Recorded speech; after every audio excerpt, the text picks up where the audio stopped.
సహోదరులారా, ఈ ఆశీర్వాదం ఎవరిది? ఈ దీవెన ఎవరిది? ఈ ఆశీర్వాదపు చల్లులు ఎవరి కొరకు? ఎవనిదో కాదు, ఎవనిదో కాదు, ఒక యవనునిది. నడుము కట్టి నడుము బిగించి పానార్పణముగా ప్రభు పాదాల దగ్గర రక్తం చిందించి ఆయన పరిచర్య కొరకై, ఆయన పని కొరకై ఆఖరి వరకు వెలిగి విజయాన్ని చూచిన ఆశా దీపం, ఆశా దీపం. ఇదే చోట కన్నీటి కడలిలో వినబడిన ఒకరి స్వరం ఈనాడు లక్షల మంది స్వరాలుగా మారు మ్రోగుతున్న విశ్వాస వీరుడు సంచరించిన దయాక్షేత్రం.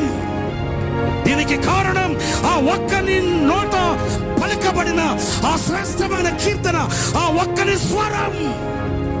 ఈనాడు లక్షల స్వరాలుగా మార్చబడిన దీవెన దయాక్షేత్రం.